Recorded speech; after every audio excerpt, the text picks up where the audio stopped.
चलिए, good afternoon. Good afternoon सभी को। ठीक है, और आज हम एडजस्टमेंट्स को आगे बढ़ा रहे हैं। प्रीवियस क्लास में जैसे कि हमने करा था क्लोजिंग स्टॉक वाली एडजस्टमेंट, जो हमारी पहली एडजस्टमेंट थी, जिसके अंदर हमने दो बातें तीन बातें सीखी। मैं आपको एक बार दोबारा रिपीट करता हूं।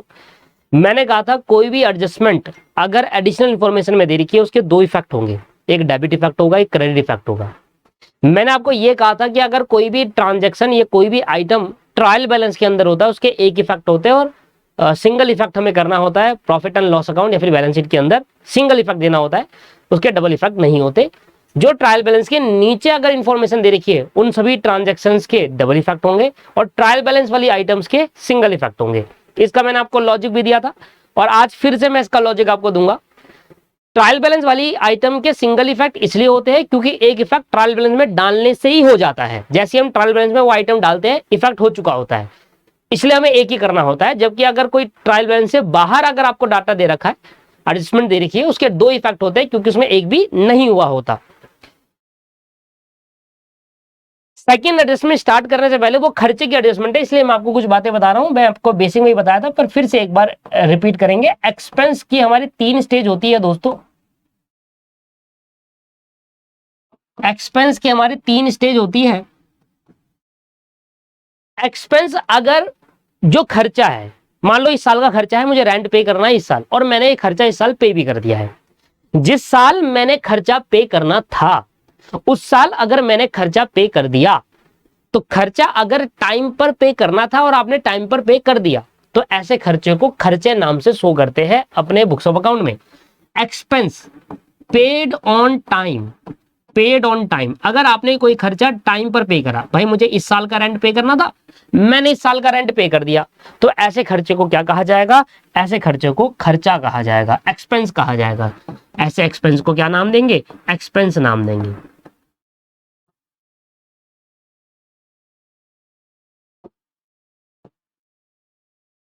इसके बाद अगर खर्चा पे करना था पर आपने पे नहीं करा, नॉट पेड ऑन टाइम।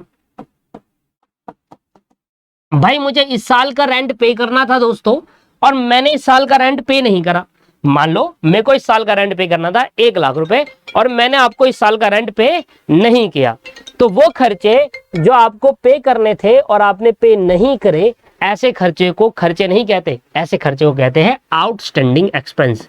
क्या कहा जाता है? Outstanding expense. भाई आउटस्टैंडिंग एक्सपेंस वो खर्चा होता है जो करंट ईयर में आपको पे करना होता है, पर आपने करंट ईयर में उसको पे नहीं किया, उसको हम क्या कहते हैं? आउट। चलिए, मैंने कहा वो खर्चे जो आपने पे करने थे और आपने पे कर दिए।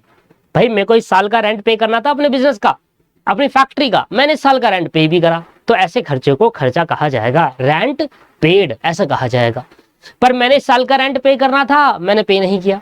भाई मेरे को इस साल का रेंट पे तो करना था, खर्चा तो था मेरा वो, पर मैंने उसको पे नहीं किया, अब मेरी बन गई लायबिलिटी। क्या बन गई दोस्तों? लायबिलिटी। तो उसको बोलते हैं आउटस्टैंडिंग लायबिलिटी, आउटस्टैंडिंग एक्सपेंस। जैसे ही मुझे रेंट पे करना था और मैंने रेंट पे नहीं किया ना, तो मैं क्या बोलूंगा? आउटस्टैंडिंग रेंट कहूंगा, क्योंकि वो रेंट जो आपको इस साल पे करना था और आपने पे नहीं किया, वो हमारा क्या होगा? आउटस्टैंडिंग रेंट बन जाएगा। या फिर मान लो मुझे इस साल सैलरी पे करनी थी और मैंने सैलरी पे नहीं की, भाई खर्चा था मैंने क्यों नहीं करा, तो आउटस्टैंडिंग सैलरी बोलेंगे, लायबिलिटी है मेरी, पे करना है मुझे वो। और मान लो मेरे को पे नहीं करना था, पेड इन एडवांस, मेरे को इस साल का रेंट पे करना था, मैंने इस साल का करा, ठीक है सर खर्चा है मेरा। मुझे इस साल का रेंट पे करना था दोस्तों, और मैंने इस साल का रेंट पे किया, बट मैंने अगले साल का भी कर दिया। ओहो हो, इस साल का तो करना था, वो आपने किया, वो तो खर्चा है ही, और जो अगले साल करना था वो आपने इसी साल कर दिया। मतलब पेड जब आप खर्चे को एडवांस में कर देते हो, तो उसको हम क्या कहते हैं? प्रीपेड रेंट कहते हैं। क्या कहते हैं? Prepaid rent. प्रीपेड रेंट दोस्तों हमारी, प्रीपेड एक्सपेंस बोलते हैं, सॉरी, वो खर्चा जो हमने एडवांस में पे कर रखा है, वो खर्चा जो मुझे इस साल पे नहीं करना, अगले साल का खर्चा मैंने इसी साल पे कर दिया, तो मेरा क्या माना जाएगा? वो प्रीपेड एक्सपेंस माना जाएगा। और ये हमारे लिए क्या होती है? एसेट्स होती है, क्योंकि एडवांस में पैसा दे चुका उस खर्चे के लिए मैं, ये मेरी क्या मानी जाएगी? इस साल एसेट मानी जाएगी। ठीक है जी, क्या मानी जाएगी, एसेट्स माना जाएगा। तो खर्चों की कितनी स्टेज होती है दोस्तों, खर्चे की 3 स्टेज होती है। एक्सपेंस अगर आपने इस साल पे करना था, आपने इस साल पे कर दिया, तो क्या बोलेंगे, उसको एक्सपेंस कहा जाएगा। फॉर एग्जांपल लेते हैं, इस साल आपने रेंट पे करना था 1 लाख रुपए, आपने इस साल का रेंट पे करा 1 लाख रुपए, इसको बोलेंगे रेंट। रेंट नाम से एज एन एक्सपेंस शो करेंगे। आपने इस साल 1 लाख का रेंट पे करना था, आपने 1 लाख का रेंट नहीं पे किया, खर्चा था, रेंट पे करना था पर आपने नहीं किया, इसको बोलेंगे आउटस्टैंडिंग रेंट, और ये हमारी लायबिलिटी माना जाएगा। हाँ, खर्चा तो है, एक्सपेंस तो माना ही जाएगा क्योंकि पे तो करना ही था, आपने नहीं करा ना, इसलिए लायबिलिटी साइड भी जरूर जाएगा। ये एक्सपेंस तो है ही पर लायबिलिटी भी इसको मानना पड़ेगा क्योंकि आपने पे नहीं करा, आपकी पे करने की लायबिलिटी। मेरे को 1 लाख रुपए रेंट पे करना था, मैंने 2 लाख कर दिया, 1 लाख तो इस साल का, जो इस साल का आपने रेंट पे करा वो तो रेंट माना जाएगा, एक्सपेंस।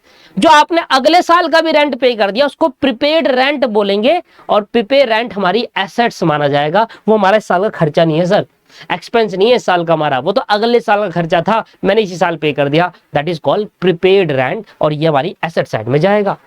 तो आइए, एक्सपेंस की 3 स्टेज सीखने के बाद अब हमारे पास यहां पर, चलिए हो गया ठीक, पता नहीं कुछ सॉफ्टवेयर में प्रॉब्लम आ गया, जिस सॉफ्टवेयर से रिकॉर्डिंग चल रही थी उसमें प्रॉब्लम आ गई थी। चलिए ठीक है सर, तो यहां पर हमारी 2 एडजस्टमेंट निकल कर आई है दोस्तों, एक एडजस्टमेंट निकल कर आई है आउटस्टैंडिंग एक्सपेंस, और एक एडजस्टमेंट निकल कर आई है प्रीपेड एक्सपेंस। आइए इसके बारे में अब सेकंड एडजस्टमेंट करते हैं। सेकंड एडजस्टमेंट का नाम हमारा होगा आउटस्टैंडिंग एक्सपेंस। लो भाई, क्या नाम है, आउटस्टैंडिंग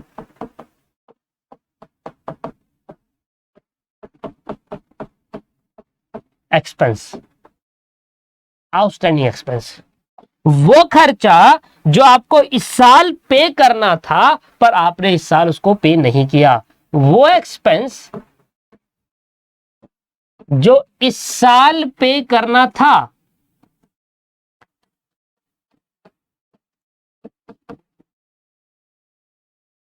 और अभी तक पे नहीं किया, और पे नहीं किया,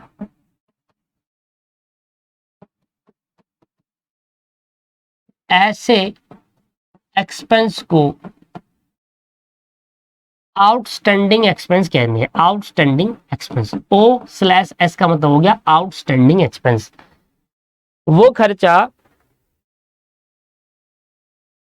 खर्चा जो इस साल पे करना था और आपने पे नहीं किया, ऐसे एक्सपेंस को आउटस्टैंडिंग एक्सपेंस कहते हैं। वो एक्सपेंस जो इस साल पे करना था और आपने पे नहीं किया, ऐसे एक्सपेंस को क्या कहा जाएगा, आउटस्टैंडिंग एक्सपेंस कहा जाएगा।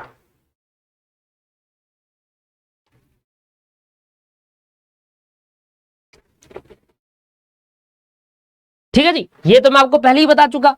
एग्जाम्पल जैसे कि क्या, एग्जाम्पल रेंट पेबल ऑफ ₹1,00,000।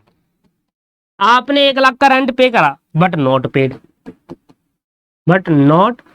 आपको 1 लाख का रेंट पे करना था और आपने उसको पे नहीं किया। क्या आपका रेंट पे करना खर्चा है या नहीं है? यस सर, रेंट पे करना तो मेरा खर्चा है ही भाई, जो रेंट मुझे पे करना है वो तो पे करना है ना। मुझे बताओ, मैंने आपको पहली शुरुआत में बताया था फाइनल अकाउंट स्टार्ट करने से पहले कि फाइनल अकाउंट बनाया जाता है accrual basis of accounting. Accrual basis of accounting का क्या मतलब हुआ? एक्यूरल बेसिस ऑफ अकाउंटिंग का मतलब होता है कि खर्चा अगर इस साल का है तो रिकॉर्ड करना है, भले ही पे हुआ हो या ना हुआ हो। अब मान लो ये रेंट मेरा इस साल का है 1 लाख रुपए, मैंने पे नहीं किया, भाई खर्चा तो है इस साल का, इसको रिकॉर्ड किया जाएगा क्योंकि final account accrual basis accounting system से चलता है ना। इसलिए ये जो रेंट मैंने 1 लाख रुपए पे करना था और जो कि मैंने नहीं किया, भाई करना तो है ही, आपने नहीं किया तो क्या हुआ, कभी ना कभी तो करोगे, इस साल नहीं तो अगले साल करोगे, पर रेंट तो है, खर्चा तो है, इसको खर्चा तो दिखाओगे। यस, मान लो एक सिंपल सी एंट्री लेता हूं, बताओ आप क्या कह रहे हो, रेंट पेड की एंट्री क्या होगी मुझे बताओ। भाई रेंट पेड की एंट्री होगी रेंट अकाउंट डेबिट। रेंट आपका खर्चा है, सारे खर्चे डेबिट होते हैं, और टू कैश अकाउंट, उससे आपका कैश चले गया। मैं लॉजिक दे देता हूं भाई, डेबिट ऑल द लॉसेस, जितने भी लॉसेस है उसको हम डेबिट कर देंगे, और क्रेडिट व्हाट गोज आउट,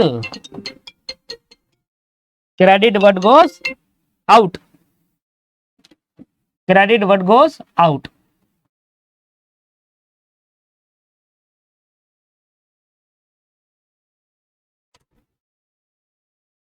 ठीक है जी, रेंट पे करने की एंट्री ये होगी। मैंने कहा आपने रेंट पे करना था, आपने पे कर दिया, अब क्या एंट्री कहोगे? अब यही तो कहोगे, rent account debit to cash account. Rent हमारा खर्चा है, सारे खर्चे डेबिट होते हैं, और हमारी जेब से पैसा गया क्योंकि हमने पे करा ना रेंट, तो हमारी जेब से कैश गया, तो कैश हमारे से चले गया, क्रेडिट व्हाट गोज आउट। ठीक है जी। बट इस वाले केस के अंदर रेंट पे करना हमारा खर्चा है, पर हमारी जेब से कैश नहीं गया, क्यों? क्योंकि हमने पे ही नहीं किया। अब क्या एंट्री कहोगे? आप कहोगे rent account debit, rent account debit to, क्योंकि अगर आप पे कर देते तो यहां कैश क्रेडिट होता है ना। रेंट पे करना था, खर्चा तो है ही, एक्सपेंस तो है ही, एक्सपेंस का बढ़ना डेबिट होगा, राइट। बट क्योंकि अगर आप रेंट पे कर देते तो कैश कम हो जाता, बैंक से पेमेंट कर देते तो बैंक कम हो जाता, है ना। क्योंकि आपने पे नहीं करा तो लायबिलिटी नहीं बन गई, क्या? Outstanding rent. क्या आएगा नाम? आउटस्टैंडिंग रेंट आएगा, ये आपकी लायबिलिटी बन गई है। क्या बन गई? आपकी एक नई लायबिलिटी बन गई। तो दोस्तों आउटस्टैंडिंग एक्सपेंस का जो अकाउंटिंग एंट्री है वो ये है, expense account debit, expense account debit to outstanding expense, ये है entry, expense account debit to outstanding expense.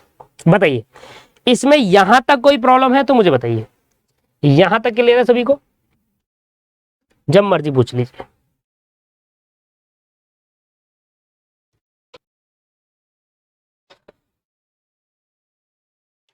और दोस्तों अगर आपको कोई प्रॉब्लम होगी तो मुझे कॉल कर लीजिएगा, ठीक है ना। यहीं पर रखा हुआ है मोबाइल, मेरे पे कॉल आ जाएगा, मैं उठाकर आपसे डायरेक्टली प्रॉब्लम पूछ लूंगा।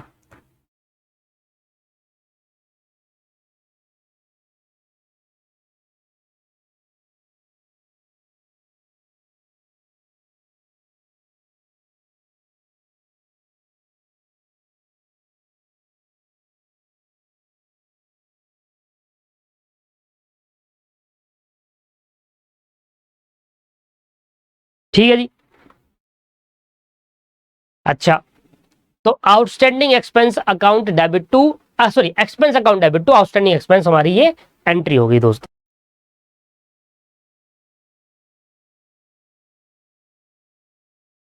चलिए, तो यहां पर हमारे दो केस हो गए, दो केस आएंगे यहां पर सिमिलरली वही। क्या आउटस्टैंडिंग एक्सपेंस ट्रायल बैलेंस के नीचे दे रखा होगा या ट्रायल बैलेंस के अंदर दे रखा होगा? अब बहुत सारे स्टूडेंट ने, बहुत ज्यादा स्टूडेंट, मतलब जो ज्यादा कह रहा हूं, ज्यादातर टाइम आपने यही देखा होगा कि outstanding expense outside the trial balance होता है। कहां पर? आउटसाइड द ट्रायल बैलेंस, मतलब ट्रायल बैलेंस के नीचे दिया होता है आउटस्टैंडिंग एक्सपेंस, और उसके हम डबल एक्सपेक्ट करते हैं। बट कभी कभी आपको ऐसा होगा कि आउटस्टैंडिंग एक्सपेंस ट्रायल बैलेंस के अंदर दे रखा होगा। अब ट्रायल बैलेंस के अंदर वाली चीजों के सिंगल इफेक्ट होते हैं दोस्तों। आइए इसमें भी हम दो केस पढ़ते हैं।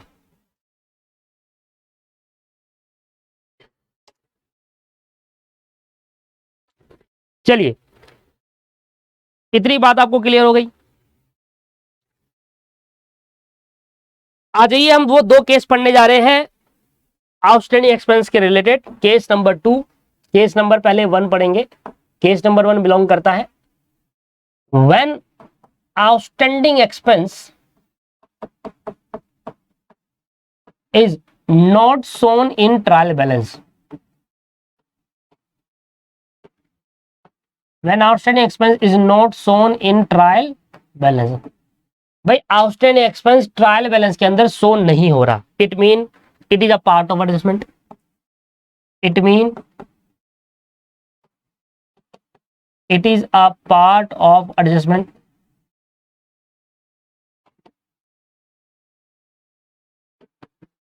It mean it is a part of adjustment. भाई आउटस्टैंडिंग एक्सपेंस ट्रायल बैलेंस के अंदर शो ही नहीं हो रहा, इसका मतलब वो किसका पार्ट है? एडजस्टमेंट का पार्ट है।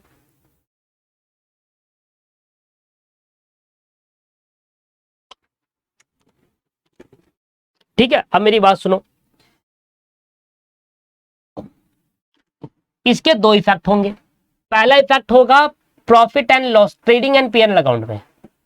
पहला इफेक्ट होगा trading and PNL account. Sir trading and PNL क्यों बोल रहे हो, दोनों क्यों ले रहे हो?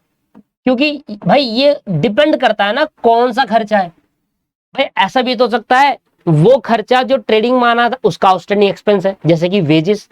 आउटस्टैंडिंग वेजिस होगा तो वो ट्रेडिंग में आएगा, आउटस्टैंडिंग रेंट होगा तो वो पीएल में आएगा। अब ये डिपेंड करता है क्वेश्चन टू क्वेश्चन वो कहां पर है। अगर वो वेजिस में आउटस्टैंडिंग है तो ट्रेडिंग अकाउंट में डाल देना, और अगर अब वो वेजिस में ना होकर रेंट सैलरी बाकी में है तो फिर उसको पीएल में डालेंगे। इसलिए मैंने यहाँ पर ट्रेडिंग एंड पीएल का हेड बना दिया। अब डिपेंड करता है, आपको पता है कौन सा खर्चा कहां पर आता है दोस्त, आप डाल सकते हो, है ना। Trading and PNL account. अब क्या करना है आपको, सर इधर देखो, सबसे पहले लिखना है वो खर्चे का नाम, जो आपका खर्चा था वो खर्चा आपको लिखना है एक्सपेंस, और इसमें जाकर आपको वो ऐड कर देना है आउटस्टैंडिंग एक्सपेंस।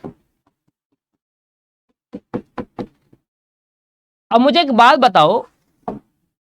बताओ, हमने आउटस्टैंडिंग एक्सपेंस को ऐड करा है या लेस करा है? सर ऐड करा है।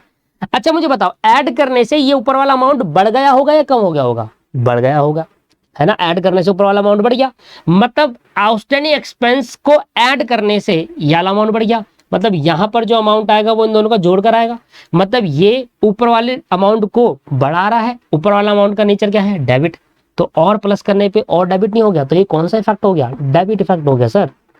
ये डेबिट साइड में ऐड करा गया है, डेबिट साइड में क्या करा गया है? ऐड करा गया है, इसका मतलब ये डेबिट इफेक्ट हो गया। ये कौन सा इफेक्ट है हमारा? डेबिट इफेक्ट है। अभी लॉजिक दूंगा क्यों ऐड करा, अभी रुक जाओ, अभी छोटा मोटा खत्म, डेबिट क्यों कर रहे हैं लॉजिक देंगे। फिर अगला हमारा जो जाएगा वो जाएगा बैलेंस शीट के अंदर। बैलेंस शीट के अंदर इसलिए जाएगा क्योंकि बैलेंस शीट में दोस्तों हमारी लायबिलिटी साइड होगी, ये हमारी लायबिलिटी साइड होगी, ये हमारी एसेट साइड है। अब यहां पर क्यों जाएगा? क्योंकि वो खर्चा जो आपने पे करना था और आपने पे नहीं किया, जैसे कि मैंने आपको बताया, वो लायबिलिटी होती है हमारी, वो हमारी लायबिलिटी मानी जाएगी। आउटस्टैंडिंग एक्सपेंस यहां पर शो होगा एज एन लायबिलिटी, और लायबिलिटी का नेचर क्या होता है? क्रेडिट।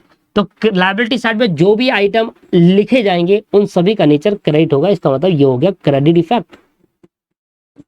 तो अगर आपकी एडजस्टमेंट आउटस्टैंडिंग एक्सपेंस वाली है तो उसका डेबिट इफेक्ट क्या होगा? हम उसको खर्चे में जाकर, जिसका खर्चा है उसमें जाकर ऐड कर देंगे, और उसका क्रेडिट इफेक्ट क्या होगा? बैलेंस शीट में जाकर लायबिलिटी साइड में लिख देंगे। मैं आपको एग्जांपल के तौर पर समझाता हूं ऐसा क्यों।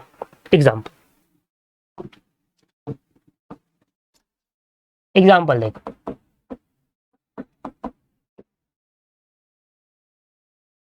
मान लो मैंने एक ट्रायल बैलेंस बनाया,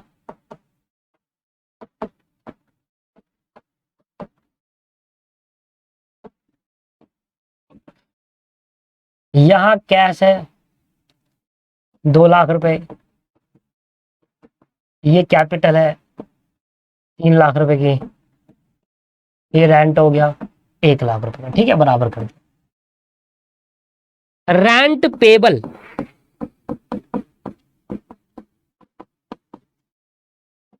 of 50,000 but not paid, rent payable of 50, ऐसे दिखेगा एडिशनल इंफॉर्मेशन में नीचे एडजस्टमेंट।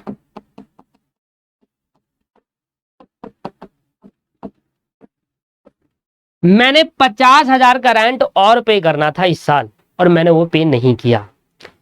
अब क्या हुआ होगा? सुनो, ये रेंट जो 1 लाख रुपए है ना, ये पे हो चुका होगा और ये 50,000 नहीं पे किया हो। टोटल रेंट कितना है इस साल का? 1.5 लाख रुपए। जो रेंट आपने पे कर दिया वो तो सर आपने 1 लाख रुपए रेंट ट्रायल बैलेंस में दिखाया, है ना। जो रेंट आपने पे कर दिया, टोटल रेंट पे करना था 1.5 लाख रुपए, जिसमें से 1 लाख पे कर दिया और 50,000 पे नहीं करा। जो आपने पे करा वो तो आपने दिखा दिया 1.5 लाख रुपए, 1 लाख रुपए ट्रायल बैलेंस में, और जो पे नहीं करा वो ट्रायल बैलेंस में है ही नहीं। तो क्या मैं ऐसा कहूं, जब मैं अपना पीएनएल अकाउंट बनाऊंगा, सुनो सोई, जब मैं अपना प्रॉफिट एंड लॉस अकाउंट बनाऊंगा और प्रॉफिट एंड लॉस अकाउंट में जब मैं खर्चा डालूंगा, मैं कहूंगा भाई रेंट डालो 1 लाख रुपए, क्या 1 लाख रुपए रेंट डालना सही रहेगा? बताओ, क्या 1 लाख रुपए रेंट डालना सही रहेगा? बताइए। नहीं सर। क्यों सही नहीं रहेगा? क्योंकि रेंट 1 लाख थोड़ी ना है सर, इस साल का रेंट तो 1.5 लाख रुपए है ना। आप जो पे करोगे वो डालोगे या जो टोटल रेंट पे करना था वो आएगा? सर जो टोटल रेंट पे करना था वो आएगा। आपने भले ही 1 लाख रुपए डाला, ये कैश बेसिस से थोड़ा चल रहा है, एक्यूरल बेसिस अकाउंटिंग फॉलो करता है trading PNL. Trading and profit and loss account क्या फॉलो करता है? Accrual basis of accounting follow करता है दोस्तों। जो रेंट आपने पे करना था 1.5 लाख रुपए का, वो टोटल खर्चा था, वो था ना 1.5 लाख रुपए, और आपने ट्रायल बैलेंस में कितना दिखाया है? सिर्फ 1 लाख रुपए दिखाया है। तो गलत है नहीं, ये गलत है। इसमें क्या करना होगा ठीक करने के लिए? वो 50,000 भी ऐड करना होगा जो इस साल का खर्चा है पर आपने पे नहीं किया। ठीक है सर, ऐड क्यों करना होगा? क्योंकि खर्चा इस साल का है सर, इसलिए मैंने यहां पर क्या करा, आउटस्टैंडिंग रेंट करके ऐड कर दिया। अब लॉजिक समझो, आउटस्टैंडिंग रेंट ऐड करने का लॉजिक क्या है? सर ये खर्चा इस साल का है, ये अगर इस साल खर्चा है तो हमारे पीएनएल अकाउंट में टोटल सालाना खर्चा जाता है, चाहे पे किया हो या ना किया हो। प्रॉफिट एंड लॉस अकाउंट में वो सभी खर्चे ऐड होते हैं जो करंट ईयर को बिलोंग करते हैं, चाहे आपने पे किया या ना किया हो, उससे फर्क नहीं पड़ता पीएनएल अकाउंट को। क्या वो खर्चा करंट ईयर को बिलोंग करता है? यस, तो डाल दो सर, आपने पे करा ना करा मतलब नहीं, खर्चा पूरा आना चाहिए करंट ईयर से जो बिलोंग करता है। मेरा खर्चा रेंट पे करना था 1.5 लाख रुपए और ट्रायल बैलेंस में दिख रहा था सिर्फ 1 लाख रुपए। ठीक है जी, तो ऐसे केस के अंदर क्या करेंगे, 50,000 ऐड करने का रीजन ये है क्योंकि उस वाले ऊपर जो रेंट दे रखा उसमें इंक्लूड नहीं है करंट ईयर का खर्चा, इसलिए ऐड कर रहा हूं, ऐड करके टोटल एक्सपेंस शो करा जा रहा है। लॉजिक क्लियर है? और ये खर्चा क्योंकि आपने पे नहीं करा, इसलिए बैलेंस शीट की लायबिलिटी साइड में भी ये दिखेगा, आउटस्टैंडिंग रेंट करके 50,000 रुपए दिखेगा, सिर्फ 50। तो अगर आपने ध्यान दिया हो, अगर आपने एक चीज ध्यान दी हुई, तो ये वाला आउटस्टैंडिंग एक्सपेंस क्या हुआ? डेबिट साइड में जाकर ऐड हो गया, मतलब डेबिट इफेक्ट। जो डेबिट साइड को बढ़ा दे उसके डेबिट इफेक्ट होता है, और जो डेबिट साइड को घटा दे उसका क्रेडिट इफेक्ट होता है। बताया था नहीं बताया था क्लास की शुरुआत में ही? डेबिट साइड में अगर कोई चीज ऐड कर रहे हैं उसका अपना नेचर है डेबिट नेचर, और अगर डेबिट साइड में कोई चीज माइनस कर रहे हैं उसका अपना नेचर होगा क्रेडिट, क्योंकि वो डेबिट साइड के आइटम को घटा रहा है। अभी 1 लाख में 50,000 कम हो रहे हैं या बढ़ रहा है? सर बढ़ रहा है। जो डेबिट साइड के अमाउंट को बढ़ा दे उसका नेचर भी डेबिट हो गया, और जो चीज डेबिट साइड के अमाउंट को घटा दे उसका नेचर क्रेडिट हो गया। तो अब ये बढ़ा रहा है तो डेबिट इफेक्ट, और सर लायबिलिटी का नेचर क्रेडिट है तो यह हो गया क्रेडिट इफेक्ट। तो अगर आपने ध्यान दिया होगा तो जो नीचे एडजस्टमेंट गिवन थी उसके हमने करे 2 इफेक्ट, है ना। और जो रेंट है ना, जो ट्रायल बैलेंस के अंदर रेंट आया था किस साइड था? डेबिट साइड, हमने देखो डेबिट बनाना, इसका होगा सिंगल इफेक्ट। देख रहे हो ट्रायल बैलेंस वाली आइटम्स के कितने इफेक्ट होते हैं? सिंगल इफेक्ट होते हैं सिर्फ, और जिस साइड वो होगा उसी साइड इफेक्ट होगा। डेबिट साइड में होगा तो डेबिट इफेक्ट दिखाएंगे। बताइए सर, पहला केस क्लियर है? पहला केस क्लियर है कि मैंने आउटस्टैंडिंग एक्सपेंस ऐड क्यों करा है? सर ऊपर वाले में ऐड नहीं था और ये करंट ईयर का खर्चा है, इसलिए जोड़ रहा हूं क्योंकि पूरा खर्चा दिखाना है करंट ईयर का, और लायबिलिटी है इसलिए लायबिलिटी साइड में डाल दिया। लॉजिक क्लियर है?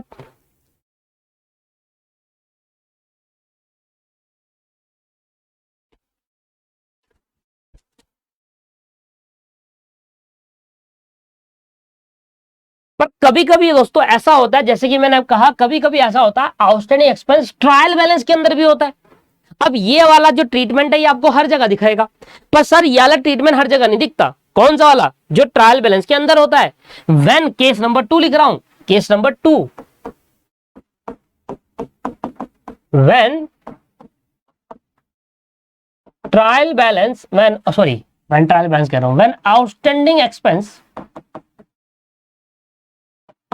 is shown in trial balance.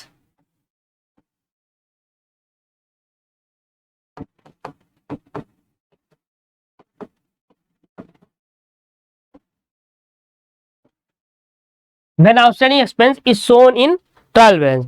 अगर दोस्तों आउटस्टैंडिंग एक्सपेंस ट्रायल बैलेंस के अंदर दिख रहा है, भाई हो सकता है, हाँ मैं आपको दिखाऊंगा। बहुत सारे ऐसे क्वेश्चन होते हैं जहां पर आउटस्टैंडिंग एक्सपेंस भी कभी कभी ट्रायल बैलेंस में दिखने लग जाता है।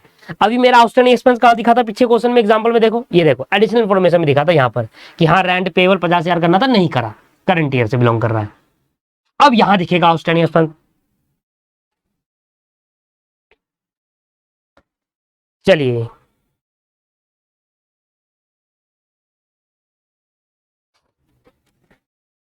बनाता हूं ट्रायल बैलेंस आपके लिए, और आपको मैंने कल ही बताया था, प्रीवियस लेक्चर के अंदर ही बताया था कि भाई ट्रायल बैलेंस के अंदर कोई भी अमाउंट अगर आपके, कोई भी एडजस्टमेंट अगर ट्रायल बैलेंस में आती है उसके सिंगल इफेक्ट होते हैं। ठीक है ना। अब देखो सिंगल इफेक्ट करके दिखाएंगे इसका, और लॉजिक भी देंगे आपको कि क्यों होता है सिंगल इफेक्ट। ये बनाया मैंने ट्रायल बैलेंस, सबसे पहले लिखा मैंने कैपिटल, कैपिटल है मेरी 3 लाख रुपए की, कैश, कैश है मेरा 1.5 लाख रुपए का, रेंट, रेंट है मेरे पास 1 लाख रुपए का, और आउटस्टैंडिंग रेंट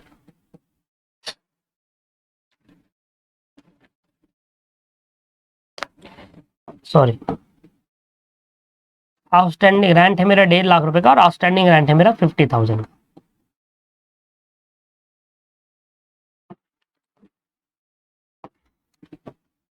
दो लाख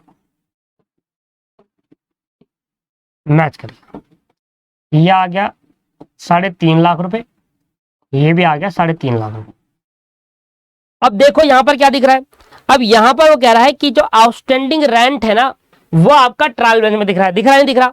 क्या अब इसके दो इफेक्ट करोगे? नहीं सर, इसके दो इफेक्ट नहीं करेंगे हम, इसके दो इफेक्ट नहीं कर सकते। क्यों? ट्रायल बैलेंस वाली सारी चीजों के सिंगल इफेक्ट होते हैं। अब मैं बताता हूं कहां जाएगा। देखिए, अगर मैं इसका ट्रेडिंग पीएनएल बनाऊं, अगर मैं पीएनएल अकाउंट बनाता हूं तो पीएनएल अकाउंट में क्या आएगा सर? टू रेंट करके जाएगा, है ना? और यहां पर आप क्या करते थे? आउटस्टैंडिंग रेंट कहते थे। अब ये नहीं होगा। क्यों नहीं होगा? क्योंकि सर वो ट्रायल बैलेंस में है, एडजस्टमेंट में नहीं है। बैलेंस शीट में जाएगा,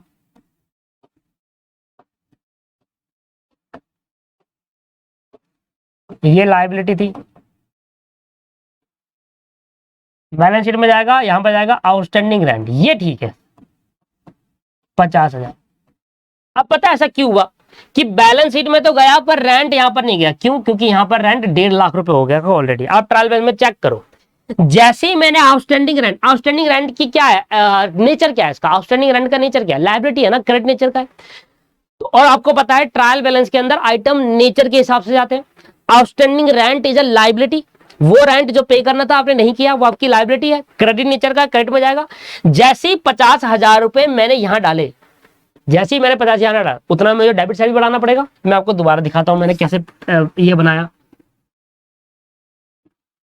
मैंने कहा एक काम करो, मैंने कहा मेरी 3 लाख की कैपिटल है, जिसमें से मैंने कैश अपने पास 2 लाख रुपए रखा और रेंट पे कर दिया 1 लाख रुपए। बराबर है या नहीं है? बराबर है। मेरे पास 3 लाख की कैपिटल है, ठीक है ना? मैंने बिजनेस में 3 लाख रुपए कैपिटल इन्वेस्ट करा। समझो, थोड़ा प्रैक्टिकली समझो, आपका बिजनेस है, आपने 3 लाख बिजनेस को दिए, बिजनेस के पास 3 लाख आ गए। अब बिजनेस ने 2 लाख अपनी जेब में रख लिए, है ना, और 1 लाख से रेंट पे कर दिया, जबकि रेंट था 1.5 लाख रुपए। रेंट टोटल कितना था? रेंट पेबल कितना करना था? 1.5 लाख रुपए करना था। रेंट पे करना था 1.5 लाख रुपए, पर आपने उस 3 लाख रुपए जो बिजनेस के अंदर आए, उस 3 में से 2 लाख तो जेब में रख लिए, कैश रख लिए, और 3 लाख में से 2 लाख कैश रख लिए और 1 लाख का रेंट पे कर दिया, जिससे आप बिजनेस चला पाओ फैक्ट्री का। रेंट पे करना था 1.5 लाख रुपए। अब आपने कहा आउटस्टैंडिंग रेंट जी, आपने क्या करा? आउटस्टैंडिंग रेंट करके शो कर दिया कि भाई मैंने कुछ रेंट पे नहीं किया है। कितना नहीं करा? 50,000 रुपए। अब मैंने 50,000 पे नहीं किया। अब अगर आप देखोगे, अभी तक मैच कर रहा था ट्रायल बैलेंस, अब मैच करने बंद कर देगा। क्यों? जैसे ही आपने आउटस्टैंडिंग रेंट डाला, जैसे आपने आउटस्टैंडिंग रेंट डाला, यहां हो गया 3.5 लाख रुपए और यहां तो रह गया सिर्फ 3 लाख रुपए।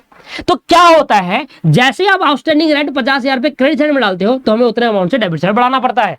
और कहां बढ़ाएंगे भाई? रेंट 50,000 रुपए आउटस्टैंडिंग रेंट है, कैश तो नहीं बढ़ा दूंगा, रेंट ही बढ़ाऊंगा। तो यहां पर कट कर हम क्या कर देते हैं? 1.5 लाख कर देते हैं, और ये कहते हैं कि टोटल रेंट हमने क्या करा? 1.5 लाख रुपए पे करना था, जिसमें से खर्चा तो रेंट का मेरा कितना है? रेंट का खर्चा तो मेरा 1.5 लाख है, जिसमें से 1 लाख कैश पे कर चुका हूं, 50,000 आउटस्टैंडिंग। अब आपने देखा, जैसे ही मैंने रेंट आउटस्टैंडिंग डाला, मेरा ट्रायल बैलेंस मैच नहीं हुआ था, और ट्रायल बैलेंस मैच कराने के लिए मैंने यहां पर रेंट के 50,000 बढ़ा दिए। तो जैसे आउटस्टैंडिंग रेंट ट्रायल बैलेंस के अंदर डलता है, वैसे ही रेंट अकाउंट में ऑटोमेटिकली जुड़ जाता है। इसलिए हमें याला इफेक्ट नहीं दिखाना होता, इसलिए हमें याला इफेक्ट नहीं दिखाना होता, याला इस साइड वाला। इसलिए दोस्तों हमें याला इफेक्ट नहीं दिखाना होता, याला, क्योंकि जैसे ही मैंने ट्रायल बैलेंस के अंदर आउटस्टैंडिंग रेंट डाला क्रेडिट साइड में, उतने ही अमाउंट से डेबिट को ही बढ़ाना है, हम रेंट को बढ़ा देते हैं। तो जैसे आउटस्टैंडिंग एक्सपेंस, आउटस्टैंडिंग रेंट यहां डालोगे ना आप क्रेडिट साइड में, क्योंकि नेचर क्रेडिट है, उतने अमाउंट से आपको डेबिट भी बढ़ाना होगा। और क्या बढ़ाओगे? जो नेचर है, रेंट है तो रेंट बढ़ाओगे, सैलरी है तो सैलरी बढ़ाओगे। तो 1 लाख से 1.5 कर दिया, तो ऑटोमेटिकली 1.5 हो तो गया। तो आप अलग से क्यों करोगे? तो यहां पर तो 1.5 लिखोगे ना, इसको करने की जरूरत ही नहीं है। समझ में आया ना क्यों नहीं कर रहा मैं यहां पर ऐड? क्योंकि जैसे ही आउटस्टैंडिंग रेंट ट्रायल बैलेंस में गया, ऑटोमेटिकली यहां पर रेंट में बढ़ गया। पहले मैं पीएनएल अकाउंट में जाकर ऐड करता था अलग से, अब ट्रायल बैलेंस में डालते ही ऐड हो गया। कैसे इसकी एंट्री देखते हैं। ये एंट्री है rent account debit to cash account और टू आउटस्टैंडिंग रेंट। ये एंट्री है इसकी। 1.5 लाख रुपए, 1 लाख कैश और 50,000 रुपए लाइबिलिटी। अब आउटस्टैंडिंग रेंट आपके 50,000 यहां हो रहा है और 1.5 लाख रुपए आपका यहां से हो रहा है। 1 लाख यहां से कम कर दिया क्योंकि यहां 3 लाख का कैश आता बिजनेस पे। आया समझ में? क्लियर है या नहीं है? लॉजिक समझ में आ रहा है? ट्रायल बैलेंस के अंदर जैसी आउटस्टैंडिंग खर्चा जुड़ेगा, ट्रायल बैलेंस के अंदर जैसी आउटस्टैंडिंग एक्सपेंस शो होगा, एक इफेक्ट ऑटोमेटिकली हो जाएगा। क्योंकि आउटस्टैंडिंग एक्सपेंस अगर आप क्रेडिट साइड में दिखाओगे तो उतने से डेबिट भी बढ़ाना पड़ेगा, तो वो खर्चा आपने बढ़ाया होगा। वो तो खर्चा बढ़ा दिया तो पीएल अकाउंट में अलग से बढ़ाने की जरूरत नहीं है, एक इफेक्ट यही हो गया। तो सिर्फ हमें कौन सा इफेक्ट देना है? आउटस्टैंडिंग रेंट का क्रेडिट इफेक्ट देना है, और क्रेडिट इफेक्ट होता है सिर्फ बैलेंस शीट वाला। ये करने की नीड ही नहीं है, ये करने की नीड है, सिर्फ सिंगल इफेक्ट दे रहा है। तो ये हमारा हो गया सिंगल इफेक्ट। अलग से फिर पीएल अकाउंट में जोड़ने की जरूरत नहीं है। लॉजिक क्लियर है या नहीं है? बताइए सर, समझ में आ गया? अगर ट्रायल बैलेंस के अंदर आउटस्टैंडिंग रेंट लिखा है और एडजस्ट में भी आउटस्टैंडिंग रेंट लिखा है, ये पॉसिबल नहीं है दोस्तों, ऐसा नहीं होगा, हो ही नहीं सकता, ऐसा गलत है, ये ऐसा बन ही नहीं पाएगा। आप सोच रहे, आप ऐसा कह रहे हो कि मैं आउटस्टैंडिंग रेंट होगा 50,000 पे और तो मैं चला के दिखाता हूं, मैं कहता हूं 30,000 डालता हूं ट्रायल बैलेंस में, 20,000 छोड़ देता हूं नीचे, ऐसा नहीं होगा। या तो पूरा का पूरा होगा या पूरा का पूरा नहीं होगा, तीसरा केस निकल कर आता ही नहीं। ये तो फिर अनलॉजिकल वाली बात हो गई कि आप एज एन अकाउंटेंट ये करना चाह रहे हो कि आउटस्टैंडिंग रेंट 50,000 का है, ट्रायल बैलेंस में जानबूझकर 30,000 छोड़ोगे और 20,000 आउटस्टैंडिंग एडिशनल इंफॉर्मेशन छोड़ोगे, ये नहीं होगा, ठीक है ना। तो ऐसे केस के अंदर ये पॉसिबल ही नहीं है। पॉसिबल क्या है? सिर्फ 2 ही केस, या तो आउटस्टैंडिंग एक्सपेंस ट्रायल बैलेंस के अंदर होगा या तो नहीं होगा। अगर नहीं है तो 2 अलग अलग इफेक्ट दिखाएंगे, एक तो खर्चे में जाकर ऐड कर देंगे, और अगर है तो आप क्या करोगे? एक ही इफेक्ट दिखाओगे, सिर्फ बैलेंस में जाकर जोड़ देंगे। आइए मैं आपको कुछ क्वेश्चन दे रहा हूं, वो क्वेश्चन आप करेंगे। Example number 1।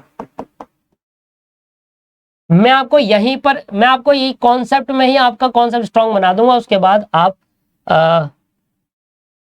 आगे जाकर आपको आसानी पड़ेगी। देखिए सबसे पहले मैं बना रहा हूं ट्रायल बैलेंस। ये मेरी आ गई कैपिटल 5 लाख रुपए, ये मेरा है कैश 4.5 लाख रुपए, और ये मेरा है रेंट 50। यहां मैंने लिख दिया आउटस्टैंडिंग रेंट, रेंट नहीं, रेंट हो गया बहुत। ये मेरा आ गया वेजिस, और यहां लिख दिया मैंने आउटस्टैंडिंग वेजिस, एडिशनल फॉर्म में डाल दिया 50,000। ठीक है, बताओ इसके क्या होगा, इसका ट्रीटमेंट बताओ क्या होगा। और ये मेरा ट्रायल बैलेंस है, ये मेरा कैपिटल आ गया 2 लाख रुपए, ये कैश आ गया 50,000 रुपए, ये वेजिस आ गया 1 लाख रुपए,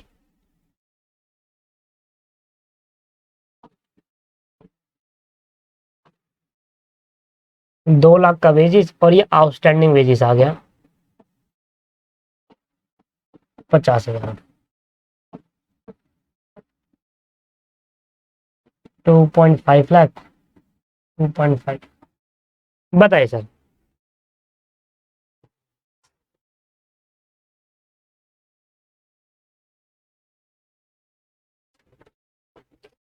भाई वेजिस है, पीएनएल अकाउंट में मत डाल देना गलती से, ठीक है ना। वेजिस कहाँ आता है? ट्रेडिंग अकाउंट में आता है। तो इसमें कितने इफेक्ट होंगे सर? 2, क्योंकि यहाँ पर एडजस्टमेंट है, और इस एडजस्टमेंट के 2 इफेक्ट देंगे, एक डेबिट एक क्रेडिट। आपको याद रखना है 2 इफेक्ट कहाँ कर रहा हूं मैं, एक डेबिट में एक क्रेडिट में। तो पहले मैं बनाऊंगा ट्रेडिंग अकाउंट, ठीक है। उस ट्रेडिंग अकाउंट के डेबिट साइड में लिखूंगा 2 वेजिस। अब वेजिस यहां पर लिख रहा हूं 50,000, और ये 50,000 लिख रहा हूं यहां पर।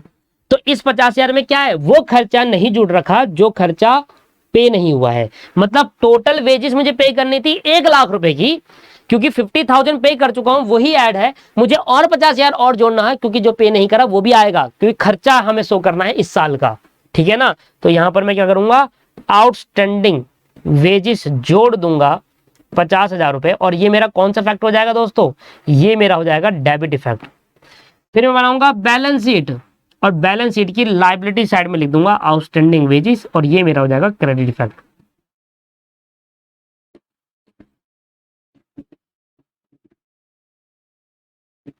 पर इस वाले के कहां इफेक्ट देंगे, इस वाले में सिर्फ बैलेंस शीट में इफेक्ट देंगे, क्योंकि ऑटोमेटिकली यहां पर जैसे ही 50,000 यहां डाला होगा वेजेस में जुड़ गया होगा 50,000, है ना। जैसे ही मैंने 50,000 यहां डाला होगा ना, आउटस्टैंडिंग वेजेस क्रेडिट साइड में डाला होगा ना 50,000, ऑटोमेटिकली नहीं जुड़ गया होगा वेजेस अकाउंट में, क्योंकि इतना 50,000 बढ़ाओगे क्रेडिट में उतना डेबिट में बढ़ाना होगा, वेजेस में जुड़ चुका होगा, तो वेजेस ऑटोमेटिकली जुड़ चुका होगा, अलग से मुझे दिखाने की नीड नहीं है। तो सिर्फ बैलेंस शीट में दिखाऊंगा आउटस्टैंडिंग वेजेस। और ऐसा समझो, आउटस्टैंडिंग वेजेस किस साइड है, क्रेडिट साइड है ना। अगर आउटस्टैंडिंग वेजेस क्रेडिट साइड है तो क्रेडिट इफेक्ट ही दो, और क्रेडिट इफेक्ट होता है कहां पर, बैलेंस शीट में। अगर आउटस्टैंडिंग वेजेस डेबिट साइड में होता तो डेबिट इफेक्ट देते, कहां पर, ट्रेडिंग के पीएल ट्रेडिंग में ऐड, क्योंकि क्रेडिट साइड में है तो क्रेडिट इफेक्ट देना है, जो कि आउटस्टैंडिंग वेजेस 50,000 रुपए बैलेंस शीट में। This is the second adjustment, ये हमारी सेकंड एडजस्टमेंट है, और यहां पर मैंने डिटेल में आपको बता चुका दूसरी एडजस्टमेंट, इससे ज्यादा कुछ नहीं है इस एडजस्टमेंट के अंदर, जितना बताना था क्लियर कर दिया। चलिए जी हाँ, अब हमारे आते हैं थर्ड एडजस्टमेंट, जिसका नाम है prepaid expense.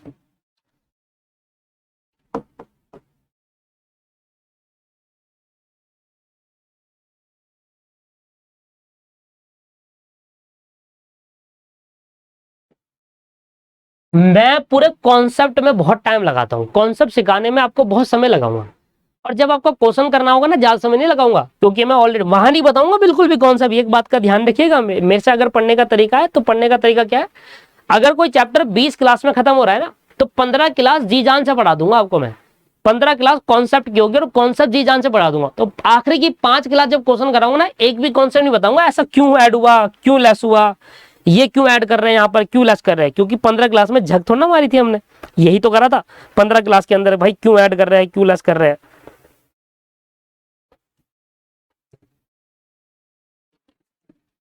Prepaid expense, prepaid expense का दूसरा नाम भी है अनएक्सपायर्ड एक्सपेंस, अनएक्सपायर्ड एक्सपेंस। अब इसके बारे में मुझे लिखने की जरूरत तो नहीं है, और एक्सपेंस पेड इन एडवांस, वो खर्चा जो आपको पे नहीं करना था इस साल, सर इस साल का खर्चा थोड़ा ना है, आपने अगले साल का खर्चा भी इसी साल पे कर दिया, एक्सपेंस है क्या ये मेरा, एक्सपेंस पेड इन एडवांस। अब भाई इस साल का थोड़ा खर्चा है, ये खर्चा अगले साल का है ना, तो इस साल में इसको खर्चा मानूंगा नहीं, ये हमारा खर्चा नहीं है जी, इस साल का खर्चा नहीं है हमारा, ये हमारा खर्चा नहीं है, इसको एक्सपेंस नहीं मानेंगे, इसको ऐड नहीं करूंगा, हटाऊंगा। अगर ये ऐड हो रखा होगा तो हटाऊंगा, क्यों, क्या कह के हटाऊंगा कि इस साल का खर्चा ही नहीं है। हम तो पीएल अकाउंट में इस साल का खर्चा दिखाएंगे ना, आप ऐसी पेमेंट कर रहे हो जो अगले साल का खर्चा है, इस साल का है ही नहीं, तो इस साल का खर्चा है नहीं फिर भी आपने पे कर दिया, कोई बात नहीं, आप एसेट मान लो उसको, आपने एडवांस में पे कर दिया, पर खर्चे में नहीं डालूंगा, पर इसको पीएल अकाउंट में एज ए खर्चा एक्सपेंस नहीं करूंगा। अगर रेंट 1 लाख रुपए का था और आपने 2 लाख पे कर दिए, तो आप पीएल अकाउंट में 2 लाख नहीं लिख सकते सर, अगर 2 लाख लिखा होगा तो 1 लाख वहां से हटा दूंगा, क्योंकि इस साल का खर्चा है ही नहीं, सिर्फ पीएल अकाउंट में इसी साल खर्चा आना चाहिए, चाहे पे किया हो या ना किया हो, ठीक है ना। इसके बारे में मुझे लिखने की जरूरत तो नहीं है, वो खर्चे जो आपको पे नहीं करने थे ड्यूरिंग द ईयर, वो खर्चे आपने एडवांस में पे कर दिए, अगले साल के खर्चे आपने इसी साल पे कर दिए, तो इस साल उनको प्रीपेड एक्सपेंस कहते हैं, इस साल के वो खर्चे नहीं होते, एसेट्स होते हैं। तो इसकी जो एंट्री होती है वो क्या होती है बताओ, मैंने आपको सिखाई थी इसकी एंट्री, और मैंने जब जनरल एंट्री आपको पढ़ाया था तो इसकी एंट्री मैंने आपको बताई थी, क्या इसकी एंट्री होती है, इसकी एंट्री होती है sir prepaid expense account debit. Entry अगर किसी बच्चे को याद है तो ठीक है, लॉजिक पता हो तो और भी मजा आ जाएगा।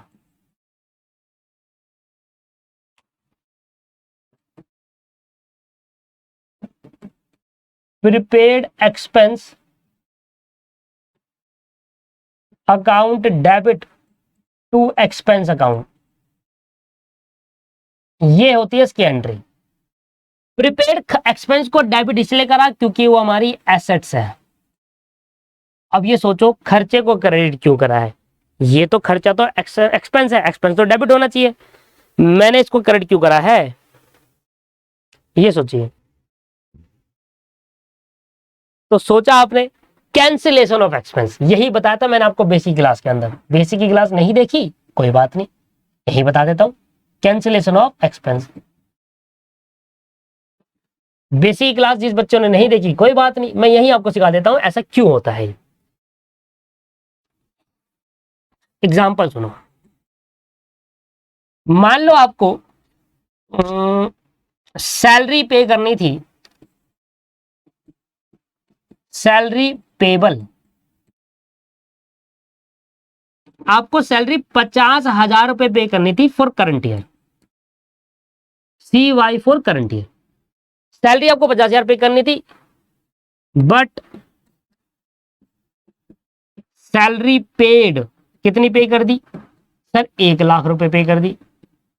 अब मुझे यहां तक पता है कि जो 1,00,000 रुपए आपने पे करी है सैलरी, इसमें से 50,000 तो करंट ईयर का बिलोंग करता है और 50,000 रुपए आपका नेक्स्ट ईयर को बिलोंग करता है ना यार। सैलरी अगर करंट ईयर की मेरी 50,000 रुपए, जिन बच्चों ने बेसिक क्लास नहीं देखी, मैं ये थोड़ी ना कह रहा हूं कि बेसिक क्लास जाकर देखो, मैं कह रहा हूं बता रहा हूं वही देख लो, ठीक है, कोई दिक्कत नहीं है, मैं बता तो रहा हूं क्यों होता है ऐसा। बेसिक ही तो है ये यार, 11वीं क्लास में आपने अकाउंट तो पढ़ा है, थोड़ा सा तो पढ़ा है, बस वही चीज समझ लो, बता रहा हूं।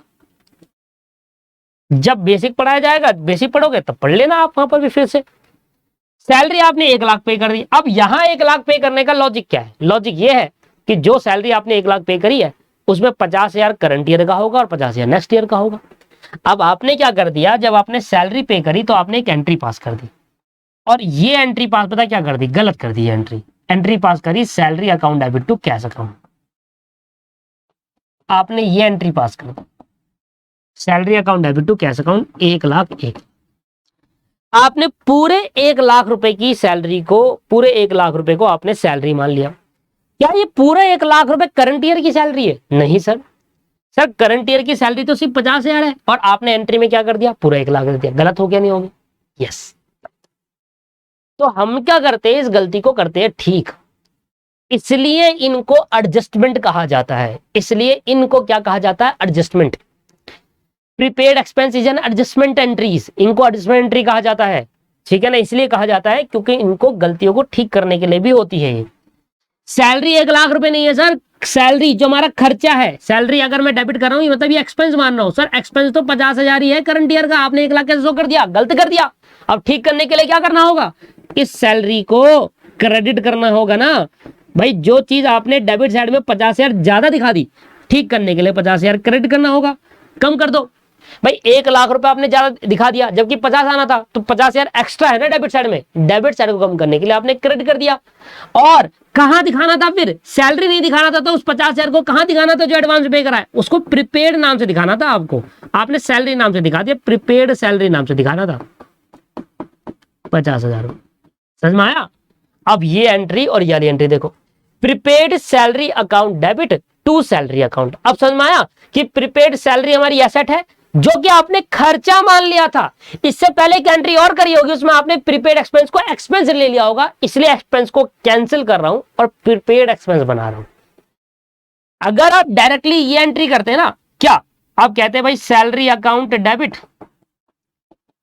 आप कहते हैं salary account debit, prepaid expense account debit और टू कैश अकाउंट। अगर आप ये एंट्री करते तो गलती ठीक करने की जरूरत ही नहीं पड़ती, फिर कोई दिक्कत ही नहीं। आपने ये एंट्री करी तो नहीं, मैं कह रहा हूं ये एंट्री अगर कर देते तो फिर मुझे ये एडजस्टमेंट करने की नीड ही नहीं होती, क्योंकि आपने पहले ये एंट्री कर दी, सैलरी में 1,00,000 दिखा दिया, खर्चा आपने पूरा सैलरी का 1,00,000 मान लिया, जबकि 1,00,000 नहीं 50,000 था, तो एक्स्ट्रा जो 50,000 खर्चा दिखा रखा उसको हटाना पड़ेगा। अब खर्चे को करना होगा कम। क्या बोल रहा हूं मैं?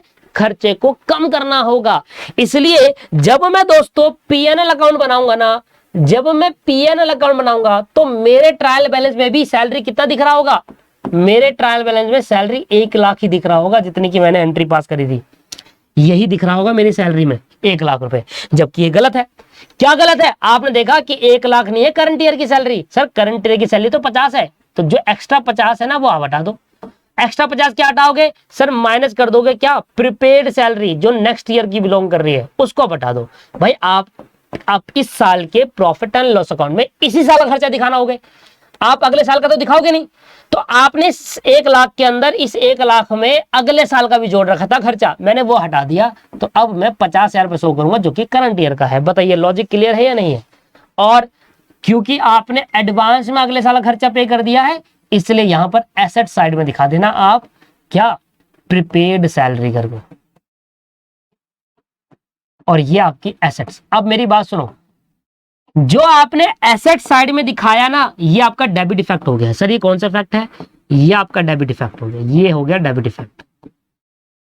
और जो आपने डेबिट साइड में, अब इधर देखो, डेबिट साइड के अमाउंट को कम करा या बढ़ा दिया? सर कम कर दिया। डेबिट वाले के अमाउंट को जो ट्रांजैक्शन कम कर दे, ये देखो कम किसने करा डेबिट के अमाउंट को? Prepaid salary. डेबिट साइड के अमाउंट को जो ट्रांजैक्शन कम करते उसका अपना नेचर होता है क्रेडिट, ये हो गया क्रेडिट इफेक्ट। आप कहोगे सर नहीं ये तो डेबिट साइड में आया है। अरे डेबिट साइड में आया है वो तो ठीक है, पर बढ़ा रहा है डेबिट साइड को, ये कम कर रहा है? कम कर रहा है ना, डेबिट साइड में डालकर कम कर दे रहा है। जो डेबिट साइड के अमाउंट को कम करते हैं उसका अपना इफेक्ट होता है क्रेडिट इफेक्ट। ये हो गया डेबिट इफेक्ट, वो हो गया क्रेडिट इफेक्ट। और ये केस नंबर कौन सा है? ये केस नंबर 1 है। 1 when prepaid expense is not shown in trial balance. अगर प्रीपेड एक्सपेंस ट्रायल बैलेंस में शो नहीं हो रहा, इसका मतलब वो एडजस्टमेंट में है। और अगर वो एडजस्टमेंट में है तो हम उसके 2 इफेक्ट करेंगे, एक एसेट्स के एसेट में डालकर डेबिट इफेक्ट देंगे, और एक प्रॉफिट एंड लॉस अकाउंट में जाकर सैलरी में से कम कर देंगे। माइनस क्या, क्यों कम कर रहा हूं? क्योंकि ऊपर वाले में वो भी ऐड कर रखा है जो अगले साल का खर्चा है। अगले साल का खर्चा नहीं ऐड करना चाहिए हमें, इसमें हटा रहे हैं इसलिए। ठीक है जी, क्लियर है? और अगर पहले से हटा है तो फिर दोबारा क्यों हटाऊंगा मैं? लॉजिक है, कॉमन सेंस है। अगर मान लो यहां पहले से सैलरी 50 होती तो फिर मैं माइनस क्यों करता? राइट तो वही सिखा रहा हूं कि अगर प्रीपेड एक्सपेंस ट्रायल बैलेंस में डालोगे ना तो सैलरी ऑटोमेटिकली माइनस हो जाएगी 50 से। आइए केस नंबर 2 पढ़ रहे हैं हम। अब थोड़ा स्पीड से चलेंगे, आपको दिमाग में बैठ रही है चीजें, आ रहा है नहीं आ रहा, ये मैं पढ़ाई जा रहा हूं। केस नंबर 2, व्हेन ट्रायल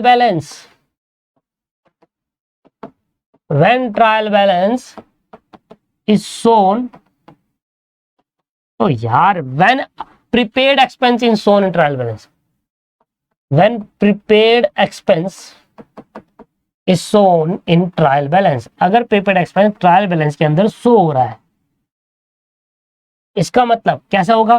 कुछ इस तरीके से होगा। ट्रायल बैलेंस ये रहा,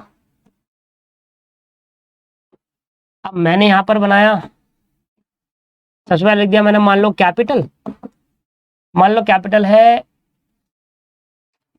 2 लाख रुपए की, तो मेरे पास कैश आ गया 2 लाख रुपए। ठीक है, कैपिटल का मतलब क्या है? बिजनेस में कैपिटल लगाई 2 लाख रुपए और मेरे पास पैसा आ गया 2 लाख रुपए। सिंपल है लॉजिक, कोई दिक्कत नहीं। अब क्या हुआ? अब इस 2 लाख में से मैंने सैलरी पे करी, और सैलरी कितनी पे कर दी सर? मैंने सैलरी पे कर दी सर टोटल 1 लाख पे कर दी, 1 लाख पे कर दी। तो अगर मैं सैलरी 1 लाख पे कर दूंगा तो मेरे पास कैश भी तो 1 लाख बच जाएगा ना फिर। ठीक है ना सर, लॉजिक क्लियर है ये? भाई 2 लाख रुपए आए थे मेरे पास कैपिटल के नाम पे बिजनेस के अंदर, 1 लाख कैश बचा क्योंकि 1 लाख की सैलरी पे कर दी। अब बाद में पता चला कि इस 1 लाख की सैलरी में 50,000 रुपए नेक्स्ट ईयर को बिलोंग कर रहा है। तो मैंने क्या करा? मैंने यहां पर लिख दिया प्रीपेड सैलरी। अब प्रीपेड सैलरी जैसी मैंने लिखा, अब प्रीपेड सैलरी मेरी क्या है? एसेट है। प्रीपेड सैलरी क्या होती है मेरी? एसेट। तो मैं यहां पर डालूंगा, एसेट का नीचे डेबिट होता है, डेबिट साइड में आएगा। अब जब मैंने यहां पर डाला तो क्या हुआ? एक चीज आपको ठीक करनी होगी, यहां पर सैलरी में आपने 1 लाख दिखाया, सर सैलरी 1 लाख नहीं थी, इस 1 लाख में 50,000 प्रीपेड था, आपने अलग से दिखा तो दिया। अब इसको हटाकर क्या करोगे आप? 50 नहीं करोगे वापस? अरे इसको हटाकर ठीक करोगे ना वापस? बताइए, नहीं करोगे? ठीक, यस करेंगे सर, क्योंकि आप अलग से दिखा रहे हो। मैंने आपको क्या बताया? मैंने कहा कि अगर आप अलग से प्रीपेड सैलरी दिखा रहे हो, वो एंट्री समझाई थी ना मैंने आपको। अगर आप डायरेक्टली ये एंट्री कर देते, सैलरी 50 दिखाते, प्रीपेड एक्सपेंस 50 दिखाते, प्रीपेड सैलरी 50 दिखाते, तो फिर एडजस्टमेंट करने की नीड ही नहीं होती। यहां पर मैंने वही करा। मान लो आपने प्रीपेड सैलरी अलग से 50 दिखा दी, मान लो आपने जो 1 लाख रुपए सैलरी के लिए पे करा ना, उसमें 50,000 सैलरी के अकाउंट में दिखाया और 50,000 प्रीपेड सैलरी के अकाउंट में दिखाया। तो जैसे ही आपने सैलरी में जो 1 लाख पे करा, जैसे आपने प्रीपेड सैलरी 50,000 यहां पर दिखाया, शो करा ट्रायल बैलेंस में, यहां कम करना होगा, तभी तो बराबर आएगा ना 2 लाख रुपए। भाई 2 लाख कैसे बराबर करोगे? 2 लाख में कहोगे 1 लाख कैश बच गया और 1 लाख की सैलरी पे करी, जिसमें करंट ईयर की ये रही और नेक्स्ट ईयर की ये रही, तभी तो 2 लाख होगा। तो जैसे ही आपने प्रीपेड सैलरी ट्रायल बैलेंस के अंदर शो करा, वो सैलरी जो 1 लाख थी वो घटकर 50 हो गई। क्यों? उस 1 लाख में से बाइफरकेट करके 50 अलग दिखाया और 50 रह गई वहां पर। तो बताओ पीएनएल अकाउंट का इफेक्ट हो गया नहीं हो गया? जैसी ट्रायल बैलेंस के अंदर प्रीपेड सैलरी गया डेबिट साइड में, तो ऑटोमेटिकली सैलरी में से 1 लाख में से माइनस होकर 50,000 50 रह गया नहीं हो गया? तो प्रीपेड एक्सपेंस जब ट्रायल बैलेंस के अंदर जाता है, ऑटोमेटिकली पीएनएल अकाउंट वाला इफेक्ट हो चुका होता है। इसलिए हम क्या दिखाते हैं? इसलिए हम बैलेंस शीट का इफेक्ट दिखाते हैं। आया समझ में? नहीं आया तो समझ लो, बार बार एक ही चीज मैं रिपीट कर रहा हूं कि भाई जब भी कोई एडजस्टमेंट पीएनएल अकाउंट के अंदर, जब भी कोई एडजस्टमेंट ट्रायल बैलेंस के अंदर आएगी ना, जब भी कोई एडजस्टमेंट ट्रायल बैलेंस के अंदर आएगी दोस्त, वो एक इफेक्ट ऑटोमेटिकली हो चुका होगा। प्रीपेड सैलरी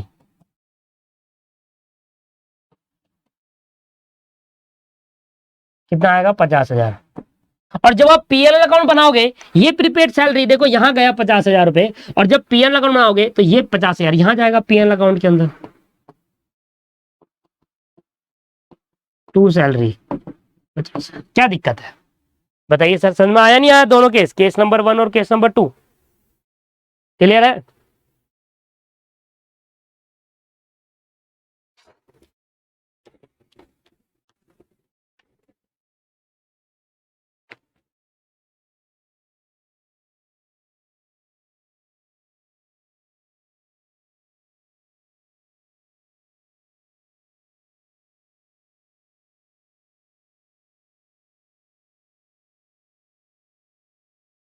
चलिए, तो आज की क्लास को यहीं समाप्त करेंगे। आज हमने 2 एडजस्टमेंट सीखी, कल भी हम फर्दर 2 एडजस्टमेंट और सीखेंगे, नेक्स्ट क्लास में भी 2 एडजस्टमेंट करेंगे। उसमें आएगी एक्रूड इनकम। अभी तक हमने खर्चे की 3 स्टेज देखी थी, जिसके अंदर एक आउटस्टैंडिंग एक्सपेंस और एक प्रीपेड एक्सपेंस निकला था। ऐसे ही हम इनकम की अब 3 स्टेज देखेंगे, जिसके अंदर एक एक्रूड इनकम और एक इनकम रिसीव एडवांस निकलेगा। और नेक्स्ट क्लास में हम अपने, आज हमने 3 एडजस्टमेंट कर ली, क्लोजिंग स्टॉक, आउटस्टैंडिंग एक्सपेंस और प्रीपेड एक्सपेंस। नेक्स्ट क्लास में एक्रूड इनकम और इनकम रिसीव एडवांस करेंगे। तो ये जैसे ही कंप्लीट हो जाएगी तो आपके माइंड में सेटअप सा बन जाएगा कि हर एक एडजस्टमेंट में 2 केस होते हैं, पर हर बार मैं जितनी भी एडजस्टमेंट कराऊंगा सब में 2 केस नहीं कराऊंगा। एक लॉजिक आपको इन एंड मानना ही पड़ेगा, नहीं तो फिर ऐसे में बहुत ज्यादा क्लास हो जाएगी। सब में 2 क्लास कराना पॉसिबल नहीं है कि एक एक करके आपको बताऊं। आपको समझ में आ जाना चाहिए कि अगर कोई एडजस्टमेंट नाम की चीज ट्रायल बैलेंस में शो होगी, तो जिस साइड वो शो हो रही है वो इफेक्ट दे देना है बस। केस नंबर 1 में तो आपको दोनों इफेक्ट पता चल जाएंगे, डेबिट इफेक्ट कहां जाता है, क्रेडिट इफेक्ट कहां जाता है। केस नंबर 1 में आपको दोनों इफेक्ट पता चल जाएंगे, डेबिट वाला कहां जाएगा, क्रेडिट वाला कहां जाएगा। अगर केस नंबर 2 आता है तो कहीं ना कहीं तो शो करेगा ट्रायल बैलेंस के डेबिट साइड में, तो डेबिट वाला इफेक्ट दे दो। अगर क्रेडिट साइड में तो क्रेडिट वाला इफेक्ट दे दो। अरे वही तो हुआ। अब मुझे बताओ, प्रीपेड सैलरी कहां दिख रहा है? 50,000 रुपए डेबिट साइड में दे रहा है, तो हमने देखा भाई डेबिट इफेक्ट कौन सा होता है, केस नंबर 1 तो पढ़ाऊंगा, ये होता है डेबिट। और मैंने वही तो करा दोस्तों, अलग अनोखा क्या करा है। तो हर बार मैं अगर केस 2 कराता रहा तो ऐसे में बहुत समय लग जाएगा। अगली क्लास के अंदर भी केस 2 समझाऊंगा, जिससे आपके अंदर एक प्रॉपर्ली दिमाग में बैठ पाए कि अगर ट्रायल बैलेंस के अंदर कोई भी एडजस्टमेंट दिखेगी, जिस साइड वो होगी डेबिट है तो डेबिट इफेक्ट दे देना। मैं आपको हर एक एडजस्टमेंट के दोनों इफेक्ट बताता हुआ चलूंगा। आपको मैं 10 एडजस्टमेंट कराऊं, 12 कराऊं, 13 कराऊं, जितनी भी एडजस्टमेंट कराऊंगा उसमें आपको मैं दोनों इफेक्ट हर एक एडजस्टमेंट के पता चलाऊंगा एंड तक। सिर्फ एक ही केस बताऊंगा, केस नंबर 1, ठीक है नहीं, उसके दोनों इफेक्ट बताऊंगा। मान लो कभी केस नंबर 2 आ गया तो आपको दोनों इफेक्ट पता ही, जिस साइड वो होगा ट्रायल बैलेंस के अंदर वो इफेक्ट आपको दिखा देना है। लॉजिक आपको क्लियर है, क्योंकि ट्रायल बैलेंस के अंदर जैसे ही कोई एडजस्टमेंट जाएगी, एक इफेक्ट ऑटोमेटिकली हो चुका होगा, एक ही बचेगा, जिस साइड वो है वो इफेक्ट दे देना है। जैसे ये डेबिट साइड में गया तो डेबिट वाले में से माइनस हो गया ना ऑलरेडी, तो यही इफेक्ट दे देना है डेबिट वाला, जो कि यहां है। ठीक है जी, चलिए दोस्तों, bye bye, take care, have a nice day.